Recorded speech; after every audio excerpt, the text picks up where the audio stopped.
Halo semuanya, saya Windra Swastika. Ya, ini adalah satu video, satu seri ya pembelajaran untuk bahasa pemrograman Python. Ya. Di video yang lalu kita sudah belajar tentang list. List itu apa? List itu adalah satu tipe data yang kita pakai untuk menampung banyak data sekaligus. Ya. Nah, di video ini kita akan belajar tentang tuple. Ya. Tuple itu mirip dengan list, ya. Dia bisa menampung banyak data sekaligus, tapi bedanya adalah bahwa dalam tuple ini sifatnya adalah immutable. Immutable itu artinya tidak dapat diubah. Tidak dapat diubah, jadi kalau kita definisikan tuple, maka data yang ada di tuple itu tidak bisa dihapus, tidak bisa ditambah. Kita bisa mengakses ya, misalnya indeks ke-1, kedua, ketiga masih bisa kita akses, tapi tidak dapat diubah. Ya. Misalnya saya mendefinisikan posisi, ya, variabel posisi sebagai tuple.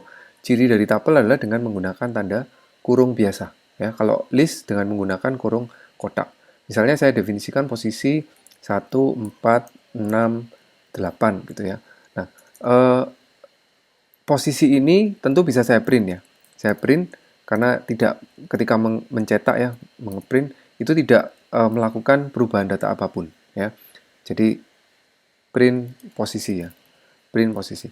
Nah, hasilnya adalah 1, 4, 6, 8. Nah, tapi kalau kita paksa memberikan perubahan ya, misalnya posisi ke-1 diubah menjadi 10, maka akan muncul error ya, yaitu tuple object does not support item assignment. Ya, artinya kalau tipe datanya tuple, dia nggak bisa diberikan nilai yang baru gitu.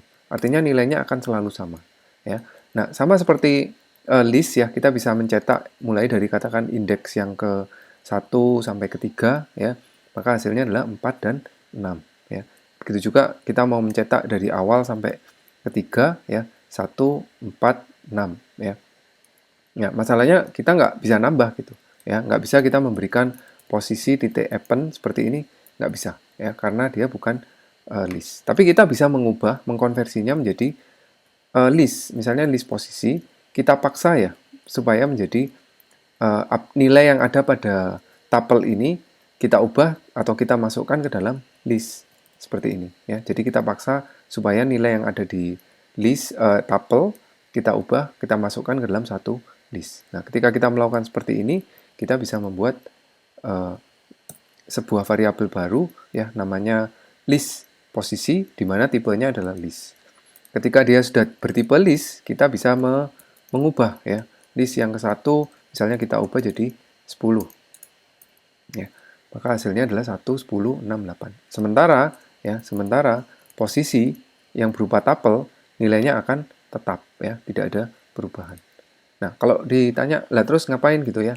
Kita membuat satu variabel yang tipe datanya tuple yang mana dia nggak bisa diubah. Kalau memang nggak bisa diubah, ngapain dibuat gitu? Ya, banyak hal dalam pemrograman yang butuh nilai yang fix ya, nilai yang pasti gitu. Misalnya kalau saya bermain game ya, posisi musuhnya akan selalu muncul di misalnya di posisi 1,4 gitu ya dalam koordinat tertentu. Maka disinilah kita menggunakan tuple ya, supaya setiap kali atau pada saat user bermain, musuh itu akan selalu berada di posisi yang sama ketika dia muncul. Ya, tentu kalau diinginkan dia acak atau berbeda ya kita bisa acak gitu. Atau posisi pohon atau posisi yang lain gitu ya, di mana posisinya harus selalu sama dalam satu game, kita menggunakan tuple agar tidak ada perubahan yang terjadi pada saat game sedang berjalan. Nah, seperti itu ya tuple. Jadi bisa menampung banyak data, mirip dengan list, bedanya dia adalah immutable, tidak dapat diubah, tidak dapat dihapus, tidak dapat diedit. Ya. Oke, sampai di sini video tentang tuple. Kita akan lanjutkan di video berikutnya.